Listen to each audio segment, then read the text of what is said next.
What's up mga kabagsik? Welcome back sa aking channel.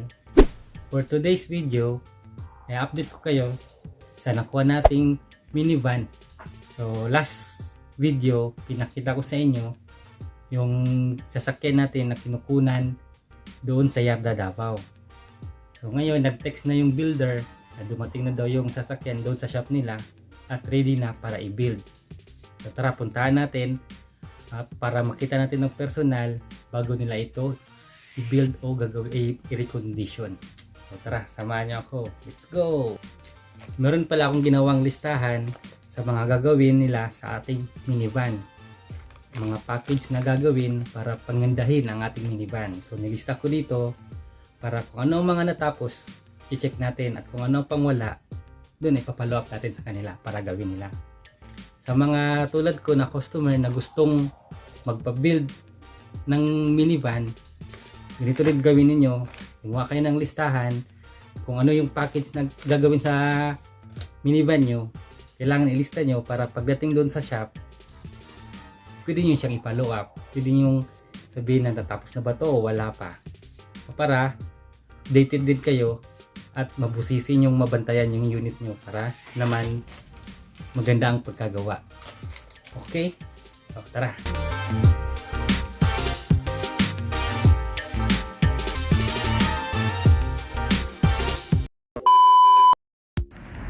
So guys, andito na nga tayo sa shop at ito na din yung unit na na-order natin from Yarda, Davao. Lilibutin natin ito, unit, para makita natin itsura niya na hindi pa ginagawa at fresh pa galing Japan.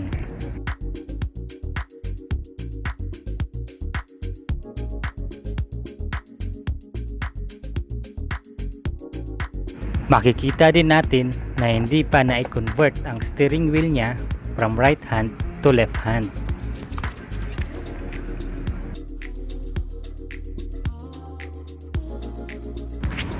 Itong unit na na-order ko ay isang DA17 wagon, single power sliding door, blue roof, push button, captain set, and all power.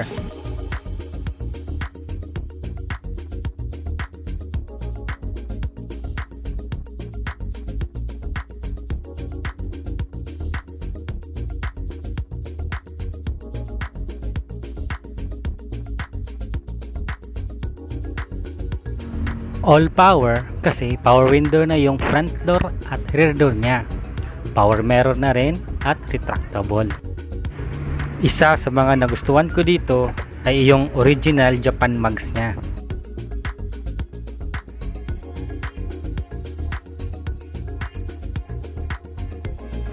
Captain seat na din yung upuan niya sa likod.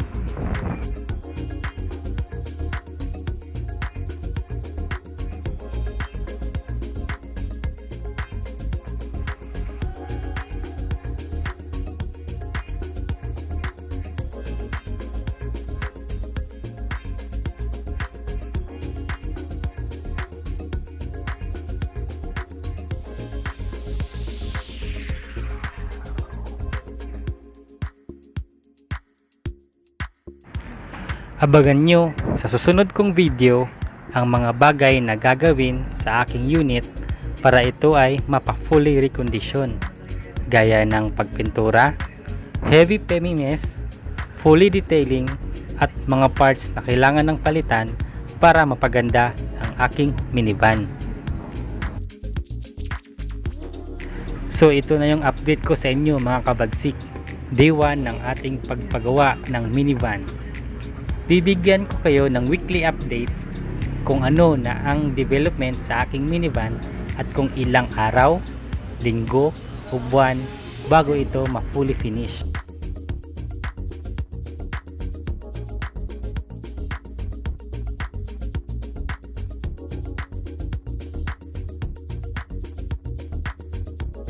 Sana nagustuhan nyo ang video na ito, at kung bago ka pa lang sa channel ko, please don't forget to subscribe, hit the notification bell para updated ka sa mga susunod ko pang mga video.